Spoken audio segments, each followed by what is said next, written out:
ரொம்ப பெரிய நாகலிங்க பூமரம். இந்த நாகலிங்க பூமரத்தோட சிறப்புகள பார்க்கலாம். ஆன்மீகத்துல சிறந்த ஒரு பூவா திகழக்கூடியது இந்த நாகலிங்க பூ. இந்த நாகலிங்க பூவோட பேருக்கு ஏற்ற மாரியே அந்த பூவோட தோற்றமும் அமைந்திருக்கும். நடுவுல பால் போல லிங்க வடிவமும், அதை சுத்தி மேல சர்ப்பம் படம் எடுத்த ஒரு தோற்றமும் இந்த பூவை காணும்போது நம்மனால் உணர முடியும்.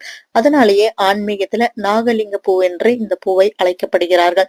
இதோட 2ஆம் சிறப்பு, இந்த நாகலிங்க பூவ உள்ளங்கையில வச்சுட்டு நடுவுல பால் போல இருக்கக்கூடிய அந்த லிங்க வடிவத்தை உற்று நோக்கி சிவனை நோக்கி தரிசித்தால் ஆழ்ந்த தியான நிலைக்கு கொண்டு செல்லும் அளவுக்கு இந்த நாகலிங்க பூவுக்கான ஒரு சக்தி உடையது என்று ஆன்மீகத்தில் சொல்கிறார்கள்.